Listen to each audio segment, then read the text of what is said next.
89.6 FM पर आप हो आरजे प्रतीक्षी के साथ। और जैसे कि आप जानते हो, हर बार हम ऐसे लोगों से बात करवाते हैं आपकी जिन्होंने ना दुनिया में नाम किया है। लेकिन यार, आज का जो हमारा एपिसोड है रियल टॉक ट्यूसडे, इसमें मैं बात ज़्यादा नहीं करने वाली, क्योंकि जो बात करने वाले हैं उनकी आवाज़ मैं आपको सुना देती हूँ। क्या हाल है प्रतीक्षी, कैसी हैं आप? सर, मैं बिल्कुल ठीक हूँ। सबसे पहले तो आपका हमारे स्टूडियो में स्वागत है। Thank you so much. Thank and you. Let me introduce everyone. मेरे साथ यहाँ पर हैं the most entertaining and the most energetic Pritish Narula. Sir, सबसे पहले तो पूरी टीम की तरफ से एक बार फिर से वेलकम करती हूँ। Thank you. यार, आपकी आवाज इतनी अच्छी है, तो आपने सोचा नहीं कभी मैं भी आरजे बनूं? नहीं, मेरा काम ठीक चल रहा है। सर, ये तो आपने बहुत ऐसे सुई चुभोने वाला काम कर दिया। नहीं, बिल्कुल अच्छा काम कर रहे हो यार तुम लोग। सर, लेकिन आपने आरजे की बात पे आए तो अब मैं पूछती हूँ, आपने ये कैसे डिसाइड किया कि मुझे स्टैंड अप में ही अपना करियर बनाना है? और कुछ आ ही नहीं रहा था, हो ही नहीं रहा था मुझसे। पर मैंने बिजनेस कर लिया, मैंने कॉर्पोरेट में जॉब कर ली, मैंने उससे पहले बहुत सारी कंपनियों में छोटे छोटे काम कर लिए, बहुत हर तरह का काम कर लिया मैंने, वो हो ही नहीं रहा था मुझसे। तो आपने सोचा स्टैंड अप में अब करियर बनाते हैं। तो सर, मेरे को ये बताओ कि पहला एक्सपीरियंस आपका कैसा रहा था स्टेज पे? मैं एक्चुअली बचपन से ही स्टेज पे बहुत रहा हूँ। मतलब आपका वो कीड़ा जो है स्टेज पर हमेशा रहा है? हाँ, मैं बहुत रहा हूँ स्टेज के ऊपर। तो अब 2018 में पहली बार मैंने स्टैंड अप कॉमेडी के लिए स्टेज पे चढ़ा था मैं। लेकिन मैं कंटिन्यू नहीं कर रहा था, प्रॉपर्ली नहीं कर रहा था। ओके। फिर मैंने 2022 तक 2019 से 22 तक तो छोड़ ही दी थी मैंने कॉमेडी, लेकिन 2022 में मैंने फुल टाइम शुरू किया। तो ऑलमोस्ट 2-2.5 साल का मेरा सफ़र है। अच्छा। स्टैंड अप कॉमेडी में। लेकिन स्टैंड अप कॉमेडी के लिए जब मैं पहली बार स्टेज पे चढ़ा था तो मुझे ये रियलाइज़ हो गया था, मैंने इससे पहले मैंने थिएटर किया है, मैंने सिंगिंग किया है स्टेज पे, मैंने एलोक्यूशन, डिबेट्स, डेक्लेमेशन, मैंने सब किया है, हर तरह का काम किया स्टेज के ऊपर। ग्रेट।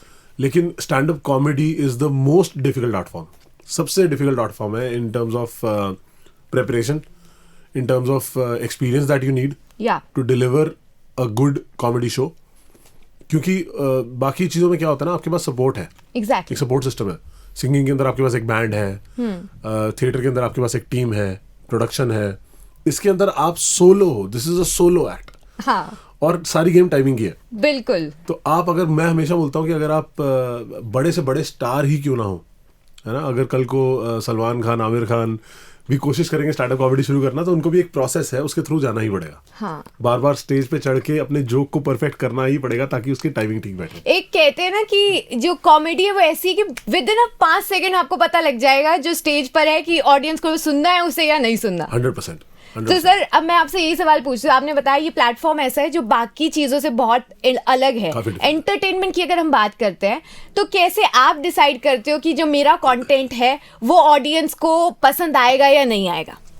जो एक भी जोक 1 मिनट का जोक भी होता है, उसको हमने कई बार स्टेज के ऊपर, ओपन माइक्स के अंदर, लाइनअप्स के अंदर चढ़ के उसको परफेक्ट किया है ताकि वो मेरी ऑडियंस तक पहुंचे बाद में।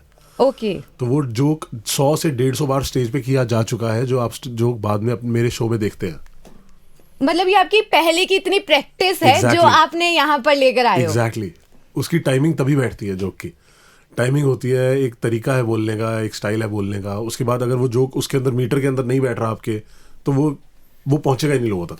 तो वो आपके 100-150 बार उसकी प्रैक्टिस हो चुकी है जो। सर, मैं वैसे ना आपसे बहुत सीरियस बात कर रही हूँ, तो थोड़ा सा एक और सीरियस बात करती हूँ। जब कॉमेडी की बात आती है, इंडिया में मैं बात करूँ, फिलहाल जो समय है वो बहुत ज्यादा बलवान हम मानते हैं, और आजकल लोगों का समय जो है वो थोड़ा खराब चल रहा है, स्पेशली जब बात आती है डार्क कॉमेडी की। तो कैसे जो आजकल जो कंट्रोवर्सी चल रही है समय को लेकर, रणवीर को लेकर, इसमें आपका क्या टेक है, आपका क्या पर्सपेक्टिव है? मैं 2 तरीके से देखता हूँ इसको। एक तो ये फ्रीडम ऑफ स्पीच का इशू मुद्दा है। है। हाँ। इशू है, ठीक है। फ्रीडम ऑफ स्पीच या तो एब्सोल्यूट होती है या तो नहीं होती। इसके अंदर कोई बीच वाला काम नहीं है। Exactly. ये नहीं है कि आधे में फ्रीडम ऑफ स्पीच है और आधी नहीं है। दूसरी बात है कि कोई चीज़ जो कि मेरे लिए ऑफेंसिव हो सकती है, वो हो सकता है आपके लिए ऑफेंसिव ना हो। हाँ। हो सकता है किसी और के लिए ऑफेंसिव हो, ठीक है।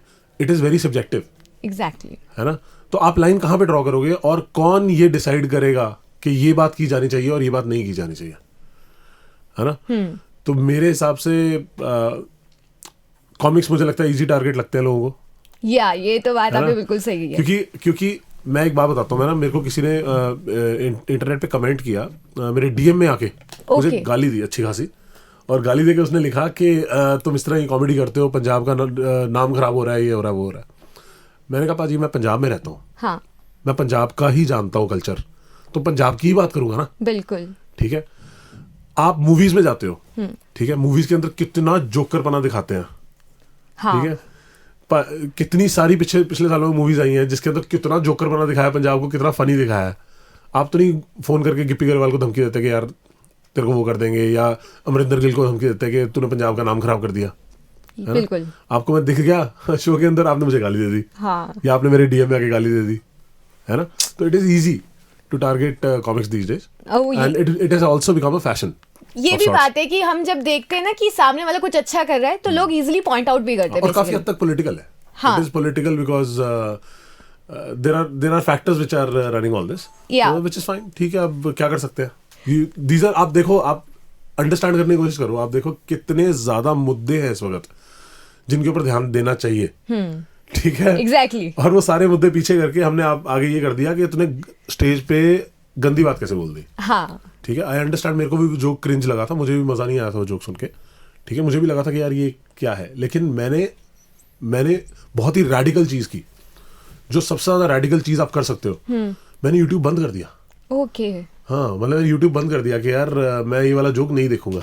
कितनी रेडिकल चीज है ना। आजकल आप वो कर ही नहीं सकते क्योंकि आपको गाली देनी जरूरी है, exactly. है ना कि आपको गाली देनी जरूरी है, आपको जाके ये बोलना जरूरी है कि तूने ये कैसे बोल दिया, तेरे घर वालों को नहीं छोड़ेंगे, तेरे को गोली मार देंगे, हाँ, तेरे को ये कर देंगे, वो कर देंगे, है ना। तो मैंने सबसे रेडिकल चीज की, यूट्यूब बंद कर दिया। करके देखो कभी। सर ये आपने बहुत ही अलग सा जो कंसेप्ट लेकर आए हो कि बंद ही कर दो, देखो ही मत, बात ही खत्म है। देखो अगर नहीं पसंद आपको, हाँ, है ना। और मोस्टली ना हम ये देखते हैं कि लोगों को ना वो चाहिए होते, क्रिस्प स्पाइस चाहिए होते, जिसमें मिलेगा हम उसको ज्यादा देखेंगे। हाँ, लेकिन देखो एक बात और है इसके अंदर, मैं इसमें भी बिलीव करता हूँ कि अगर आपको प्यार मिलेगा तो आपको नफरत भी मिल सकती है, हाँ, है ना। क्योंकि इतना प्यार मिल रहा था समय को भी, रणवीर को भी, हमें मिलता है, बहुत प्यार मिलता है, बहुत प्यार मिलता है, यू नो। उसका कहीं ना कहीं जाके आपको कभी ना कभी हो सकता है नफरत भी मिले, तो आपको you have to take both in your stride. लेकिन ये थोड़ा ओवर हो गया कि एफआईआर हो गई और वो बेचारे उनके घर वालों को धमकियां आ रही है, वो थोड़ा ज्यादा हो गया, थोड़ा नहीं काफी ज्यादा हो गया। बट हाँ, नफरत मिल सकती है कभी कभी। सर अब मैं आती हूँ आप पे। अब जैसे आपने बताया स्टैंड अप कॉमेडी ऐसी है कि मतलब ना ये अभी ज़्यादा चली है पिछले कुछ सालों में। अगर पहले की बात करें 10-15 साल पहले की, इतना इस चीज़ को हम लोग लाइमलाइट में भी नहीं रखते थे। तो फॉर एग्जांपल जब आपने स्टार्ट किया था तो कभी आपने बताया होगा कि मैं स्टैंड अप कॉमेडी करता हूँ, फैमिली गैदरिंग्स जब होती हैं तो उसमें बहुत बार कहा जाता है अरे तुम कर जरा, चलो डांस अच्छा कर तो जरा स्टेज पे करके दिखाओ। आपके साथ ऐसा एक्सपीरियंस कि आजा भाई स्टेज पे? बताता हूँ। हाँ जी। मेरा एक दोस्त है, मेरी एक फ्रेंड है, अच्छा, जिसकी शादी हुई, अच्छा, और लड़का यूएस से है। तो उसकी शादी हुई तो उन्होंने यूएस से लड़का आया हुआ था, एंड वो मेरी जो फ्रेंड है वो बहुत खूबसूरत है और वो लड़का बहुत ही खराब है। मतलब ये जोड़ी किसने बनाई? रब ने बनाई कि वो आपके फ्रेंड ने बनाई? उन्होंने एक फंक्शन रखा उसके लिए, तो मुझे बुलाया, उस फंक्शन में मैं गया था ऑफ कोर्स। तो उन्होंने बोला कि नहीं 2 मिनट तो स्टेज पे चढ़ना ही पड़ेगा, अच्छा, 5 मिनट तो चढ़ना ही पड़ेगा। मैं कहता रहा कि मत करो, मत करवाओ मुझसे, मैं ये सब नहीं कर सकता। कैसे ऐसे थोड़ी होता है कि आपने चढ़ा दिया स्टेज के ऊपर चढ़ जाओ। नहीं चढ़ना ही पड़ेगा, 2 मिनट तो आना ही पड़ेगा। फिर मैंने स्टेज पे जाके जो उनके वजीफे फिर उन्होंने कभी ये गलती नहीं की मतलब आपसे? उस फ्रेंड ने और उसकी सारी फ्रेंड्स ने मुझे बुलाना बंद कर दिया कि आज के बाद तू नहीं आएगा फंक्शन में, बाकी सब आएंगे। तो सर ऐसा नहीं होता कि कभी कभी फैमिली वालों के लिए ऑकवर्ड हो जाए कि भाई साथ में ही लेके जाएंगे? नहीं, कोई चक्कर नहीं है। मतलब फैमिली, हाँ देखो ऐसा है, पर फैमिली पहले भी इज्जत नहीं करती थी ना, अब भी नहीं करती, तो उसमें कोई फर्क नहीं है। ये आपने अपने पहले से पर्सपेक्टिव बना लिया कि भाई घर वाले तो पहले बाप कहाँ इज्जत करता है यार। बाप के लिए तो आप निकम्मे ही हो हमेशा। तो सर ये तो आप, ये जनरल पर्सनालिटी है, द प्रीतिश नरूला जो मेरे सामने बैठे, ऑडियंस के सामने बैठे। मैं ये अब सवाल लाती हूँ थोड़ी पर्सनल लाइफ पे। बेटी के आने से क्या चेंज आया प्रीतिश नरूला की लाइफ में? मुझे ये समझ में आ गई कि हर जगह अपना नहीं चल पाएगी, तो कहीं चलवानी भी पड़ेगी सामने वाले से। और मैं काफी काम डाउन हुआ लाइफ के अंदर, अच्छा, क्योंकि वो बहुत खतरनाक आ गई है, क्योंकि वो आपका छोटा मिनी वर्जन आ गया और वो बेटी है वैसे भी अत्यंत बदतमीज है, मतलब अत्यंत बदतमीज, मतलब वो इतनी खतरनाक है कि मतलब दबा के रखती है अपने बाप को पूरा। मतलब मेरे को तो ऐसे फोन करती है कि पापा ये करके दो, अभी क्या, अभी चाहिए मतलब वो आपको किसी ने ताबे में रखा हुआ है। पूरा दबा के रखा हुआ उसने। मैं हमेशा बोलता था कि पंजाबी दबते नहीं है। हाँ। फिर मुझे रियलाइज हुआ कि दब जाते हैं, ऐसी बात नहीं है। दब जाते। सर अब जैसे अगर मैं बात करूं, बेटी आई, वाइफ का कितना सपोर्ट रहा है आपकी जर्नी में? देखो सबसे बड़ी बात तो ये है कि अगर if I had a partner who was not comfortable with me leaving my job, then shutting down my business to do something जिसके अंदर कोई फ्यूचर है कि नहीं है पता नहीं है, क्वेश्चन मार्क है। हाँ। ठीक है। और पहला 1.5 साल तो मेरा काम नहीं चल रहा था ना। पहला 1.5-2 साल मेरा काम नहीं चल रहा था। नथिंग वाज टेकिंग ऑफ, कुछ लोगों तक पहुंच नहीं रहा था काम, मेरे को शोज नहीं हो पा रहे थे, कुछ टिकट्स नहीं बिक रही थी, कुछ भी नहीं हो रहा था। तब तक सपोर्ट करते रहना, साथ में रहना कि कोई बात नहीं, तू करता रहे, मैं हूँ। ये बहुत बड़ी बात है। बिल्कुल sir. You need a partner who is understanding, you need a partner, if you have a partner who is understanding and who will support you, who will support your dreams, there is nothing better, उससे better कुछ हो नहीं सकता। तो मेरे को I truly believe that she is been a rock for all my shenanigans in life.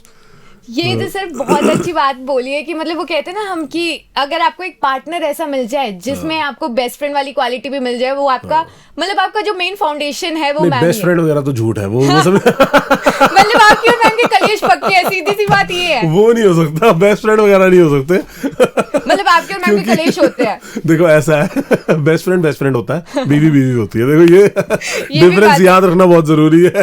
तो sir अब जैसे आपने ये स्टेज वाली बात, मैंने एक बार बेस्ट फ्रेंड समझ के कभी आप मैं जितने भी लड़के सुन रहे हैं, स्पेशली जो मर्द सुन रहे हैं, आपको आपकी बीवी कहेगी मैं तेरी बेस्ट फ्रेंड हूँ, आपने मानना नहीं है, ठीक है। आपने मान के वो बातें नहीं बता देनी जो बेस्ट फ्रेंड को बताई जाती है। फिर तो घर से बाहर हो आप, फिर तो घर से बाहर हो सर। एलिमनी बहुत मुश्किल है नहीं। सर जैसे कि अगर अब मैं सवाल पे आऊं कि आप जैसे इतने एंटरटेनिंग हो, जब आप एकदम शांत होते हो तो क्या करते हो? शांति के लिए आपको क्या चाहिए? एक्चुअली शांत हो ही नहीं पा रहा हूँ अभी। क्यों? अभी तो पिछले 1.5-2 साल से जब से काम चला है, काम शो हो रहे हैं, काम मिल रहा है, शांत हो नहीं पा रहे। हाँ। लेकिन ना मैं कोई नशा करता हूँ। हाँ। ना मुझे कोई कुछ पीने खाने का शौक है। हाँ। है ना, तो शांति के लिए कुछ मेरे पास कोई वो नहीं है चारा। तो सर वो जो खुशी जो मिलती है वो आपको आपके काम से मिलती है? मतलब इतना वो हूँ मैं, मतलब इतना ज्यादा दिमाग इतना ज्यादा चल रहा है हर वक्त कि मैं नींद में भी बोलता हूँ, बहुत ज्यादा नींद में भी बातें करता रहता हूँ कि ये शो ठीक से नहीं हो रहा, इसकी लाइटिंग ठीक कराओ, इसकी वॉइस ठीक कराओ। मतलब आप इतने ज्यादा वर्कहॉलिक बन चुके हो बेसिकली। हाँ, मतलब मेरी बीवी सुबह उठ के बोलती है कि तू किसको गालियां दे रहा था रात में। एक बारी एक कॉमिक है, लड़की है, सोते में नींद में मैं उसका नाम ले रहा था कि लड़ाई नहीं हुई घर पे। सुबह उठ के मैं ऐसे बोल रहा था कि मैं स्पॉट कर लेता हूँ, पहले मैं चला जाता हूँ, फिर आप चले जाना। हाँ। तो मेरे को सुबह उठ के उसने पूछा कि ये कौन है? मैंने कहा कौन है, कोई भी नहीं है, क्या हो गया? हाँ। तो सोते होते नाम ले रहा था उसका। तो सर ये चीज जो होती है ना, ये बेसिकली आपके अंदर टैलेंट है। अब जैसे टैलेंट की मैं बात करूं तो कोई ऐसा एक्सपीरियंस लाइफ का जो थ्रू आउट आप लोगों को हंसाते हो, जिसे आप सुन के बहुत हंसते होगे कि यार ये क्या हो गया? बहुत सारी चीजें हैं यार, स्पेशली जो इंटरनेट पे कमेंट्स होते हैं ना। हाँ। इंस्टाग्राम के कमेंट्स, भाई साहब वो मैं जरूर पढ़ता हूँ और मैं इतना हंसता हूँ ना बढ़ के, मतलब। और मेरे बहुत सारे, ऑफ कोर्स आप जब शेयर करना शुरू करते हो तो बहुत सारे लोग उसमें जो लिस्ट में आ जाते हैं आपकी। हाँ। वो कॉमन बन जाते हैं ना कि आप उन्हीं से शेयर करते हो, वहां से शेयर कर ले जाते हैं। इस तरह की बुक कर रहे हैं ना, तो जो कमेंट्स होते हैं ना, आप इंटरनेट ऑलवेज विंस, इंटरनेट को हरा नहीं सकते आप कितने भी फनी हो जाओ, कुछ भी बन जाओ, कंटेंट वहां से इंटरनेट ही जीतता है। तो सर ऐसा कोई कमेंट जो आपका दिल छू ले? बहुत सारे हैं यार, बहुत सारे। स्पेशली जो वो वाली होती है ना वीडियोस जिसके अंदर हैंडीकैप होता है कोई। हाँ। उस पे जो कमेंट्स आते हैं, अरे भाई साहब क्या डार्क कमेंट्स आते हैं उसके ऊपर। बात तो बिल्कुल सही बोली है सर, बात तो बहुत सही बात बोली है। उन वीडियोस के ऊपर क्या कमेंट आते हैं। मैं एक लड़की की देख रहा था जिसके ना पैर नहीं है। अच्छा। तो वो डांस कर रही थी, तो कमेंट्स के अंदर कोई लिख रहा था कि तू किस घबराई हो मत, तू अपने पैरों पे खड़ी रहे। तो कोई कह रहा था कि कोई कुछ भी कहे तू भागती रही हो जिंदगी में। अरे और वो दैट गर्ल वाज एंजॉयिंग, वो खुद भी हंस रही थी उन पे कमेंट्स पे। सही बात है, because see this is the flavour of life. है ना, अगर आपने हार मान के ये सोच लिया कि मेरे पैर नहीं है, मैं हार गई हूँ, है ना। एक तो उस लड़की की हिम्मत कि वो वीडियोस बना रही है and she is doing really well. मैं उसका देख रहा था, बहुत अच्छा कर रही है वो, and I am proud of people like that. और दूसरी उसका आप देखिए, उसकी जिंदा दिली देखिए कि वो कमेंट्स के ऊपर हंस रही है, खुश हो रही है, मजे ले रही है, because no comment were in malice. कोई भी कमेंट ऐसा नहीं था जो कि किसी ने दिल से ऐसे लिखा हो कि यार ये घटिया है. People were making fun because वो उसका मजाक नहीं उड़ा रहे थे, वो जनरल सटायर था जिसको बोलते हैं ना, एक फन चल रहा था. हाँ, वो मस्ती होती है, और वो लड़की पूरा एंजॉय करती है उसको. कमेंट्स को मैं देखता हूँ उसके कमेंट्स, उसमें बड़ा मजा आता है स्पेशली मुझे. तो सर अब ये बताइए, आपके अभी तक कौन से ऐसे फेवरेट स्टैंड अप कॉमेडियन हैं जिन्हें आप बहुत ज्यादा पसंद करते हैं? मुझे विपुल पाजी बहुत अच्छे लगते हैं, विपुल गोयल. ओके. बहुत बढ़िया लगते हैं मुझे उनका काम बहुत ही अच्छा लगता है. बाकी बस्सी और हर्ष के साथ तो मैंने काम बहुत किया है, तो उनका काम मुझे बहुत अच्छा लगता है. तो इनके साथ कोई ऐसा इंसिडेंट जो आपको बहुत ज्यादा पसंद हो? मतलब बस्सी सर तो द अनुभव सिंह बस्सी तो वही बस्सी है, तो ऐसी कोई बात जो आपको बहुत पसंद है उनकी? यार मुझे उसका प्रैग्मेटिज्म बहुत पसंद है. Very practical guy, very smart guy. Of course अब तो he is doing really really well, बहुत ही अच्छा कर रहा है. और उसके बावजूद, इतना अच्छा करने के बावजूद, उसने अपने जो पुराने दोस्त हैं उनको बिल्कुल मुंह लगाना बंद कर दिया. मेरे को बड़ा अच्छा लगा. नहीं मतलब उसका प्यार है पूरा सबके साथ, मतलब अभी भी रूट्स बनी हुई है. At that level is also he's you know with his friends, he's the same. So that is the beauty of him doing it that well. तो सर अब जैसे सारी चीजें बात कर ली, एक इंसान ऐसा होता है लाइफ में जिसका इम्पैक्ट बहुत बड़ा होता है, मतलब उनके सपोर्ट के बिना कुछ भी अधूरा ही है, इनकम्प्लीट है. तो आपकी लाइफ में वो कौन है? मेरी लाइफ में एक्चुअली बहुत सारे लोग हैं. मैं किसी एक इंसान का नाम लूंगा तो वो अतिशयोक्ति, मतलब वो होगी उसके साथ, बाकी लोगों के साथ बदसलूकी टाइप हो जाएगा. हाँ, वो ठीक नहीं होगा, है ना. तो बहुत सारे लोग हैं, मेरी फैमिली है, few of my friends also. तो मतलब आप जो भी बने हो आज, उन सब की वो पूरी की पूरी आर्मी जो है आपकी 100% यार, 100%. आप जो भी स्टेज पे कर रहे हो ना, it is a sum of all your experiences in life. Exactly. कि आप कहाँ से आए हो, आपने क्या देखा है, उसका एक्सपीरियंस जो है ना, वो सारा आप स्टेज पे सुना रहे हो. तो सर लास्ट क्वेश्चन पे आती हूँ. अब आज के टाइम में आपको वो बच्चे देखते हैं, बस्सी सर को बच्चे देखते हैं, तो उनका मेन क्वेश्चन ये होता है कि कैसे हम इस फील्ड में अपना करियर बना सकते हैं और कैसे स्टार्ट कर सकते हैं. और एक क्वेश्चन ये भी है कि पेरेंट्स को हम कैसे मोटिवेट करें कि इस चीज में भी करियर बन सकता है, क्योंकि पेरेंट्स अलाउड ही नहीं करते बच्चों को. यार मैं पर्सनली बिलीव करता हूँ कि जो पेरेंट्स हैं उनको अपने बच्चों को इन सब चीज़ों में डालना नहीं चाहिए. ठीक है, पढ़ाई में डालें. ठीक है, पढ़ाई लिखाई कराएं, डॉक्टर बनाएं, इंजीनियर बनाएं. क्यों हमारे लिए कंपटीशन आप खड़ा करना चाहते हो? मैं बिल्कुल भी इंटरेस्टेड नहीं हूँ इसके अंदर. इनफैक्ट जो नया बच्चा कॉमेडी करना चाहता है वो मुझसे मिले, मैं उसका घमंड, गुरूर सब तोड़ दूंगा और सेल्फ रिस्पेक्ट भी खत्म कर दूंगा उसकी. तो मुड़ के वो कॉमेडी कर नहीं पाएगा, वापस ही नहीं आएगा आपके पास. मुड़ के वो कॉमेडी कर नहीं पाएगा. और यही मेरा एम है. तो मैं बिल्कुल नहीं चाहता कि कोई कॉमेडी में आए. बेसिकली आपने अपना कंपटीशन जो है आने वाली जनरेशन से खत्म कर दिया. पता है आपको, खतरनाक बहुत है अब जो जनरेशन आई. मुझे ये जेनजी बिल्कुल पसंद नहीं है वैसे भी. ठीक है सर, मैं जेनजी हूँ, ऐसे मत बोलो कि जेनजी पसंद नहीं है, ये बात गलत है. जेनजी से देखते हैं आपको. मुझे बिल्कुल पसंद नहीं है जेनजी. ये काम को कुछ करते नहीं है. ठीक है, जब मैं जेनजी था, जब मैं उनकी उम्र का था, तब भी काम मैं कर रहा था. अब साले बड़े हो गए, हम 40-45 के हो गए हैं, अब भी काम हम ही कर रहे हैं. ये जेनजी एंजॉय कर रहे हैं पूरी जिंदगी, इनको कोई काम नहीं करना. बेसिकली वो आज पे जीतते हैं. अच्छा. वो आज पे ही जीतते हैं. तो अपने आज पे जियो ना, हमारा क्यों खराब कर रहे हो? हमने तो प्रॉब्लम है मुझे. सर अब मैं लास्ट सवाल पे आती हूँ, आपको भी लेट हो रहा है. जैसे इतनी सारी मैंने बातें की और मुझे पता लग गया कि आपकी पर्सनालिटी जो है वो बहुत ब्रिलियंट पर्सनालिटी है. ठीक है sir. Thank you so much. एक जो ओवरऑल, जो मैं बहुत सीरियस क्वेश्चन है जो आप मेरे को पता है सीरियस जवाब नहीं दोगे, लाइफ में कोई ऐसा एक्सपीरियंस जिसके बाद आपकी पूरी लाइफ चेंज हो गई हो? The birth of my daughter, that change my life quite a bit. जब बेटी आ जाती है ना, तो आपके ड्रीम्स, आपकी जिंदगी जीने का तरीका, आपका पूरा कैरेक्टर, आपका सोल, सब कुछ बदल जाता है. वो सब कुछ उसका हो जाता है कि अब मेरे ड्रीम्स जो हैं वो हैं, लेकिन तेरे ड्रीम ज्यादा इंपॉर्टेंट है. कोई आपसे ज्यादा इंपॉर्टेंट आ गया. है तेरे वो ज्यादा इंपॉर्टेंट है ना. मैंने एक इंटरव्यू देखा था, रायन रेनल्ड्स का था शायद. उसने वो ये कह रहा था कि जब मेरी बेटी नहीं हुई थी तो मैं अपनी बीवी को बोलता था कि मैं तेरे लिए गोली तक खा सकता हूँ, मतलब कुछ भी कर सकता हूँ. मेरी बेटी होने के बाद मुझे रियलाइज हुआ कि जिस दिन गोलियां चलनी शुरू हुई, मैं अपनी बीवी को हंस के आगे कर दूंगा कि मेरी बेटी और मुझे कुछ नहीं होना चाहिए. तो वो ट्रू है एकदम बात। बिल्कुल सर। हाँ जी। तो अब मैं एक लास्ट वापस बोलती हूँ कि एक छोटा सा मैसेज जो है वो आप हमारी सिटी को क्या देना चाहेंगे, हमारे शहर को क्या देना चाहेंगे? प्रीतिश नरूला जी क्या मैसेज देना चाहेंगे? मैं यही मैसेज देना चाहूँगा कि मैं आता रहूँगा अब श्रीगंगानगर। मैं पहले भी एक बार शो करके गया हूँ, मुझे बहुत मज़ा आया था। आज अपना शो है दोबारा और मैं I am very excited for the show. मुझे पता है यहाँ का ऑडियंस बहुत ही प्यार देती है, मतलब नेक्स्ट लेवल प्यार देती है। सर तो, अब आप दूसरी बार आए हो तो गंगानगर की क्या क्वालिटी आपको अच्छी लगी? होटल बहुत अच्छे हैं यहाँ पे।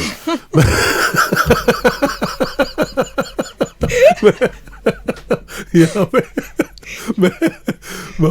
हम रात को 4 होटल में धक्के खा के एक होटल में मिला है। तो होटल्स बहुत अच्छे हैं, लेकिन जनरली जो आप छोड़ो वो सब बातें, ऑडियंस बहुत अच्छी है, लोग बहुत अच्छे हैं, लोगों ने आपका दिल जीत लिया। जेन्युइनली बहुत अच्छे हैं। मतलब मैं लास्ट टाइम आया था तो इतना प्यार मिला था, मैं बता नहीं सकता। मतलब जस्ट दिल मेरा वो हो गया था, गदगद हो गया था। मतलब मेन बात है कि आप लोगों की वजह से अब आप आए हो, होटल की वजह से नहीं आए हो आप। 100%। सर तो अब मैं हमारे जितने लिसनर्स हैं उनको बताना चाहूंगी, मेरे साथ यहाँ पर the most entertaining stand up comedian Pritish Narula sir थे, जिन्होंने इतनी सारी बातें की और बताया कि लाइफ में ना कुछ ऐसे मोमेंट्स होते हैं जिसके बाद इंसान को बदलना पड़ता है। जैसे कि उनकी लाइफ में जब उनकी डॉटर आई तो सारी चीजें बदल गई। तो देखिए, हंसते रहिए, खुश रहिए। और sir thank you so much for this wonderful session sir. Thank you Pritish sir. Thank you so much. Okay sir, thank you.